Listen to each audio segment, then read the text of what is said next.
बहू कहाँ मर गई? अंदर से आवाज, जिंदा हूँ माँ जी। तो फिर मेरी चाय क्यों अभी तक नहीं आई? कब से पूजा करके बैठी हूँ, ला रही हूँ माँ जी। बहू चाय के साथ भजिया भी ले आई। सास ने कहा, तेल का खिलाकर क्या मरोगी? बहू ने कहा, ठीक है माँ जी, ले जाती हूँ। सास ने कहा, रहने दे, अब बना दिया है तो खा लेती हूँ। सास ने भजिया उठाई और कहा, कितनी गंदी भजिया बनाई है तुमने। बहू, माँ जी मुझे कपड़े धोने हैं, मैं जाती हूँ। बहू दरवाजे के पास छिपकर खड़ी हो गई। सास भजिया पर टूट पड़ी और पूरी भजिया खत्म कर दी। बहू मुस्कुराई और काम पर लग गई। दोपहर के खाने का वक्त हुआ। सास ने फिर आवाज लगाई, कुछ खाने को मिलेगा।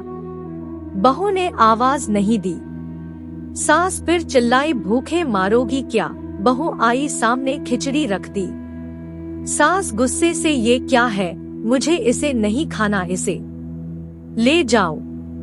बहू ने कहा, आपको डॉक्टर ने दिन में खिचड़ी खाने को कहा है, खाना तो पड़ेगा ही। सास मुंह बनाते हुए, हाँ तू मेरी माँ बन जा। बहू फिर मुस्कुराई और चली गई। आज इनके घर पूजा थी। बहू सुबह 4 बजे से उठ गई। पहले स्नान किया, फिर फूल लाई, माला बनाई, रसोई साफ की, पकवान और भोज बनाया। सुबह के 10 बज गए। अब सास भी उठ चुकी थी। बहू अब पंडित जी के साथ भगवान के वस्त्र तैयार कर रही थी। आज ऑफिस की छुट्टी भी थी, उनके पति भी घर पर थे। पूजा शुरू हुई। सास चिल्लाती, बहू ये नहीं है, वो नहीं है। बहू दौड़ी दौड़ी आती और सब करती। अब दोपहर के 3 बज गए थे। आरती की तैयारी चल रही थी। पंडित जी ने सबको आरती के लिए बुलाया और सबके हाथों में थाली दी।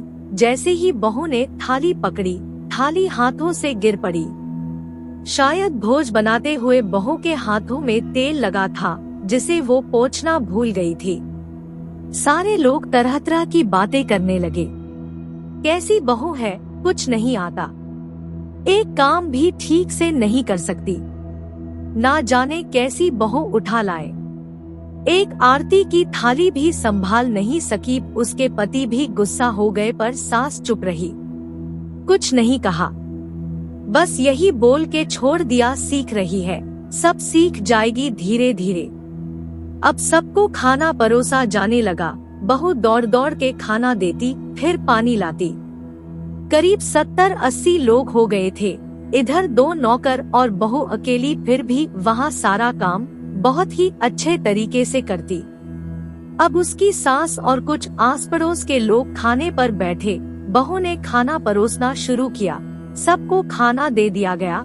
जैसे ही पहला निवाला सास ने खाया, तुमने नमक ठीक नहीं डाला क्या? एक काम ठीक से नहीं करती, पता नहीं मेरे बाद कैसे ये घर संभालेगी। आस पड़ोस वालों को तो जानते ही हो ना साहब, वो बस बहाना ढूंढते हैं नुक्स निकालने का। फिर वो सब शुरू हो गए, ऐसा खाना है, ऐसी बहू है, ये वो वगैरह वगैरह। दिन का खाना हो चुका था। अब बहू बर्तन साफ करने नौकरों के साथ लग गई। रात में जगराता का कार्यक्रम रखा गया था।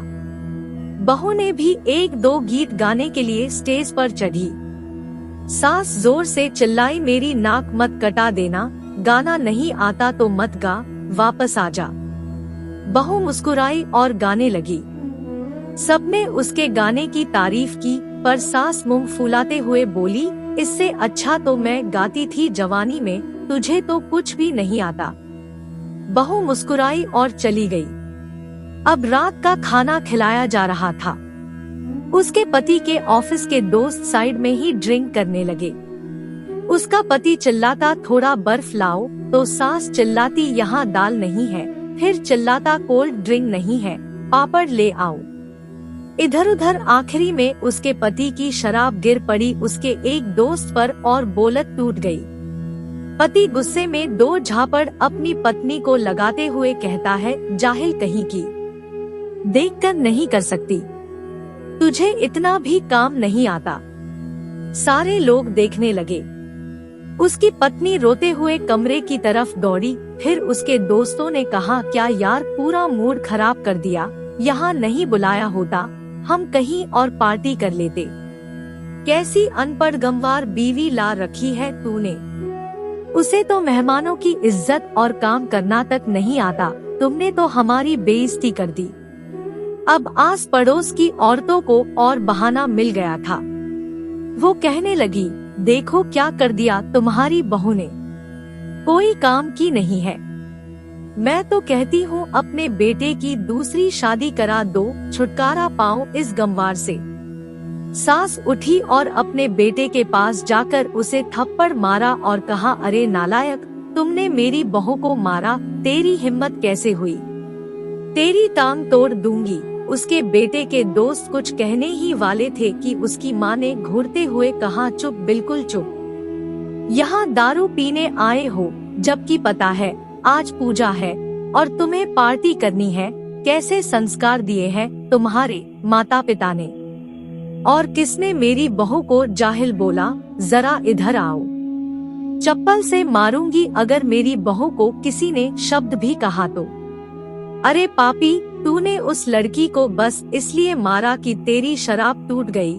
पापी, वो बच्ची सुबह 4 बजे से उठी है, घर का सारा काम कर रही है, ना सुबह से नाश्ता किया ना दिन का खाना खाया, फिर भी हंसते हुए सबकी बातें सुनते हुए, ताने सुनते हुए घर के काम में लगी रही।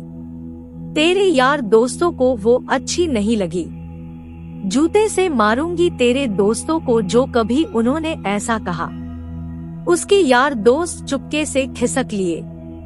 अब सास बहू के कमरे में गई और बहू का हाथ पकड़कर बाहर लाई। सबके सामने कहने लगी, किसने कहा था अपनी बहू को घर से निकाल के दूसरी बहू ले आना, जरा सामने आओ। कोई सामने नहीं आया। फिर सास ने कहा, तुम जानते भी क्या हो इस लड़की के बारे में, ये मेरी माँ भी है, बेटी भी।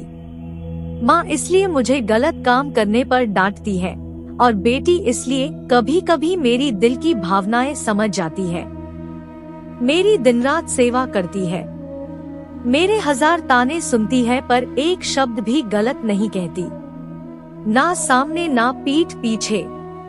और तुम कहते हो दूसरी बहू ले आऊं। याद है ना छुटकी की दादी अपनी बहू की करतूत। सास ने गुस्से से पड़ोस की महिला को कहा, अभी पिछले हफ्ते ही तुम्हें मियां बीवी भूखे छोड़ घूमने चले गए थे। मेरी इसी बहू ने 7 दिनों तक तुम्हारे घर पर खाना पानी, यहाँ तक कि तुम्हारे पैर दबाने जाती थी और तुम इसे जाहिल बोलती हो। जाहिल तो तुम सब हो जो कोयले और हीरे में फर्क नहीं जानते। अगर आइंदा मेरी बहू के बारे में किसी ने एक लफ्ज भी बोला तो मुझसे बुरा कोई नहीं होगा, क्योंकि ये मेरी बहू नहीं, मेरी बेटी है। बहू सिसकियां लेते हुए फिर कमरे में चली गई। सास ने एक प्लेट उठाई और भोजन परोसा। बहू के कमरे में खुद ले गई। सास को भोजन लाते देखा तो बहू ने कहा, अरे माँ जी, आप क्या कर रही हो, मैं खुद ले लेती। सास ने प्यार से ताना मारते हुए कहा, डर मत, इसमें जहर नहीं है, मार नहीं डालूंगी तुझे। तुझे नई सास चाहिए होगी, पर मुझे अभी भी तू ही मेरे घर की बहू चाहिए। बहू ने अपनी सास को रोते हुए गले से लगा लिया। सास भी रो दी पहली बार और कहा, चल खाना खा ले। फिर मजाक करते हुए कहा, फिर मेरे पैर दबाने चले आना, और ये ख्याल मन में मत लाना कि सास पैर बोलती है, किसी दिन मैं इसका गला दबा दूंगी, क्योंकि कभी मैं भी यही सोचती थी। दोनों खूब हंसने लगती हैं। कुछ रिश्ते बहुत मीठे होते हैं, बस बातें कड़वी होती है। उम्मीद करते हैं आपको यह कहानी अवश्य पसंद आई होगी। अगर पसंद आए तो कमेंट में जरूर बताएं और अपने दोस्तों को भी शेयर जरूर करें।